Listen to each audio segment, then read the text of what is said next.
मेरे बच्चों, भाइयों, बहनों, आज मैं एक ऐसा वाक़या बताने आपको जा रहा हूँ कि ये भी बहुत अजीब था। मैं मेट्रो हॉस्पिटल में किसी अपनी एक बीमारी थी मुझे पानक्रिया की, उसके चक्कर में मेट्रो हॉस्पिटल में एडमिट था। मेरा शुगर बहुत फ्लक्चुएट कर रहा था, काफ़ी पुरानी बात हो गई। मैं रात्रि को मेट्रो हॉस्पिटल के पार्क में आ गया और एक कुर्सी पे बैठ के मेरी ध्यान अवस्था जो थी ना वो शुरू हो गई। योग निद्रा में ही बैठे बैठे मेरा ध्यान लग गया। मैंने अचानक अपनी इस बाईं आंख के ऐसे सामने मैंने भगवान भोले के दर्शन किए। भगवान भोले का बड़ा गठीला शरीर, सर के ऊपर जटाएं और ऊपर से पानी की निकलती हुई धारा,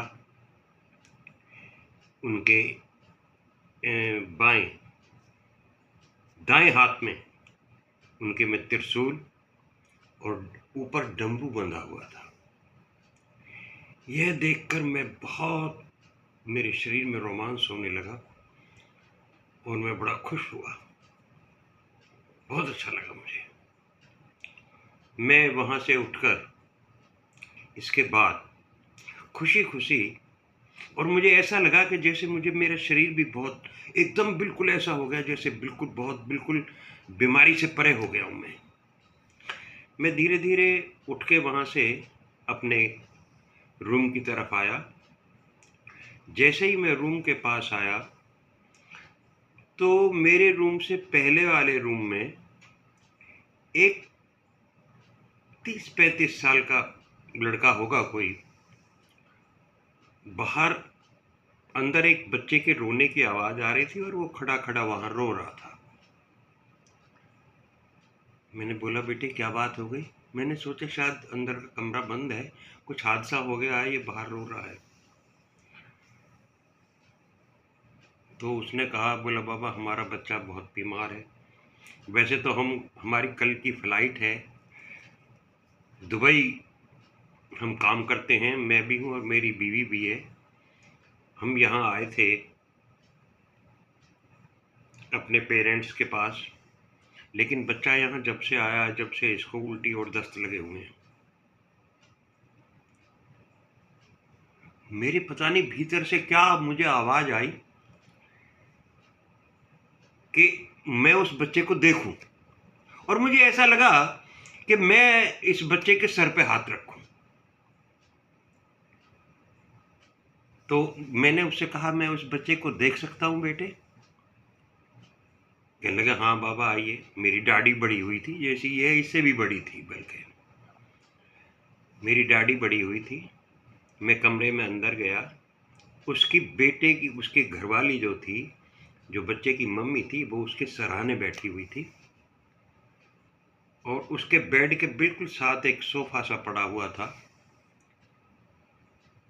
तो मैं वहाँ पहले बैठा। मैंने कहा, बेटी मैं इस बच्चे को देख सकता हूँ क्या? उसने कहा, क्यों नहीं बाबा, देखिए।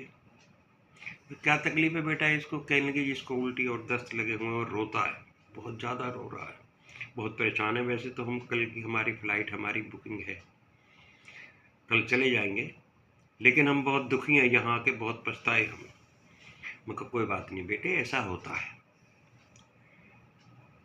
वो बच्चा सोया हुआ था, दरअसल बिल्कुल सोया हुआ था।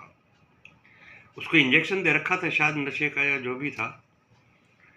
मैंने उस बच्चे को ना बड़े गौर से देखा, और जैसे ही मैंने उसके ऊपर अपनी दृष्टि डाली, बच्चे के ऊपर, तो बच्चे ने अचानक आंखें खोल दी, पूरी आंखें खोल दी सोते हुए बच्चे ने। मैंने फिर दोबारा अपना मुंह इधर से उधर किया वैसे ही। मैं कहा, बेटे अब तो इसे लगता है ये ठीक ठाक लग रहा है मुझे तो, सोता हुआ। कहने लगा, नहीं बाबा ये ठीक नहीं है। मैं कहा, इसने आंखें खोली हैं? कहने लगा, नहीं ऐसा ऐसा हो नहीं सकता, सोया नहीं है ये। जब जब आंखें खोलेगा तो रोएगा। मैंने दोबारा से फिर उसके ऊपर दृष्टि डाली तो बच्चे ने फिर दोबारा से आंखें खोल दी। जब उसने दोबारा आंखें खोली, मैंने कहा बेटी देख ये खोली हुई हैं आंखें। मैंने मुंह हटाया तो बच्चे ने फिर आंखें बंद कर ली। और तीसरी बार मैंने फिर उसके ऊपर जब दृष्टि डाली और तब बच्चे ने आंखें खोली, और जैसे ही मैंने दृष्टि हटाई तो बच्चे ने आंखें बंद कर ली। ये मेरे लिए एक बहुत अजूबी घटना थी। मैंने उनसे कहा कि बेटा अगर मैं 2 मिनट का समय इस बच्चे का ले लूं तो तुम्हें कोई परेशानी तो नहीं? आगे कल बताऊंगा, क्योंकि अब समय ज्यादा होने वाला है आपका। इसलिए भारत माता की जय। जय हिंद, जय हिंद की सेना।